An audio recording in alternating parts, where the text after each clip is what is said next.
everyone, and welcome to the second part of the series on multiple brains. I'm Nandita, and I was so happy to see so many nice comments about the first part, that it has given me a lot of energy, a lot of happiness, and thank you so much for it. For people who missed out the first part and this is the first time you're seeing this, I'd request you to go back and see it, because part 1 and part 2 are connected. Now, before we move on to the contents, I just want to take you back and recap what we discussed. We talked about our multiple brains, the head brain, the heart brain, and the gut brain. We talked about where they're located. We talked about their functions briefly. In this session, we'll be going a little deeper into the same concepts, and you'll be able to see how they affect us. The imbalance affects us in our day-to-day lives, in our day-to-day decisions.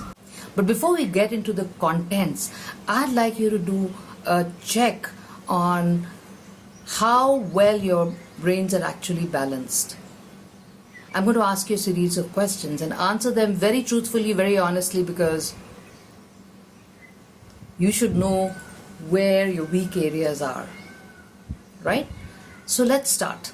So do you feel a certain sense of emptiness in your life? Like when you get up in the morning, you're not excited about things. You don't feel like going to work every day. Do you feel as if your mind, your body, and your thoughts, your actions are not really working in sync with each other? Do you find that despite putting all the effort that you put in your job, you don't get the results that you want? Sometimes when you look at other people and say, how come you look so happy? I mean, a job is just a job. Do you find it difficult to make decisions? A continuous battle in your head. Should I do this? Should I do that? Do you find yourself sabotaging yourself at times? Well, if you find yourself answering a yes to multiple of these questions, chances are that you are slightly imbalanced when it comes to the brains. Now, honestly, all of us feel this at some point of time or other. I have felt it. And I have always ended up blaming myself. And I say, essentially I'm lazy, or I'm not really ambitious because I'm too spiritual. I don't care for all these material thrills in life. But honestly, these are labels that we put on ourselves. I'm not ambitious, I'm not lazy means what? I don't want to take the effort. The fact is, we don't know how to motivate ourselves. We don't know how to get out of the quagmire of these feelings. Well, if you start understanding how the brain functions, or the multiple brains function, you will find that you can change the way you feel about things. You can get a sense of passion. You can get a lot of joy out of life. So for this, we need to understand what are the exact functions of our brains. So I'm going to start with the gut brain. I want you to imagine that you have a very, very important errand to run. You cannot avoid it.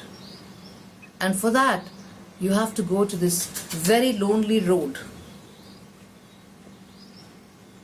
late at night.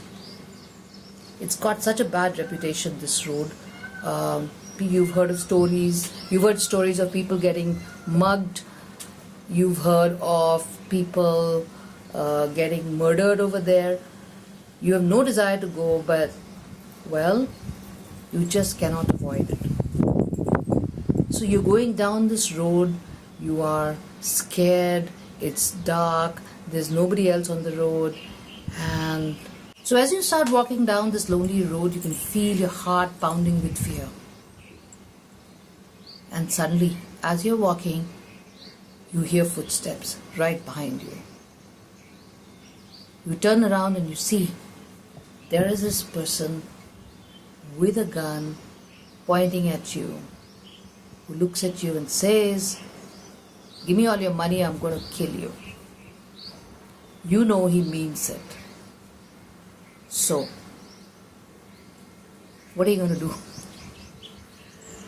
Well, apart from fainting, which is also a response, you can do two things. You can choose to be a hero, a Hollywood or a Bollywood hero, and beat the guy to pulp, take his money also. Or you can do what I would do most likely is, take out my purse and give it to him and say, God, please leave me. I'll just run for my life. What is it that you will do? So here's introducing you to the prime function of the gut brain: survival, preservation of the core identity, which is the physical body. Your choice to take action, fight or flight, or not take action. Both start here. It helps you decide your boundaries, who gets in, who goes out. So it's not every day that we are physically threatened. So does that mean that our gut brain can relax? Hell no. The gut brain is forever active, looking for reasons to protect us. Whether it is about protecting your physical identity or whether it's about protecting our mental identity. Let me go a little deeper into this. Let's say I am a professional and I have a very good opinion about myself. People have been saying really good stuff. All my appraisals still now have been good. Then finally, your boss calls you and says, you know what, I'm not happy with your work, I'm going to fire you now. And he gives you 10 reasons why. Suddenly, your gut brain perceives this as a threat. You no longer know who you are. You don't know what opinions people had expressed earlier had any validity. It's almost as if you don't exist. Right? I can give you another example.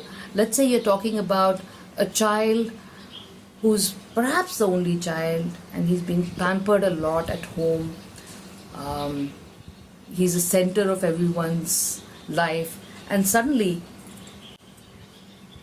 as he's grown up a little bit, they send him to the hostel.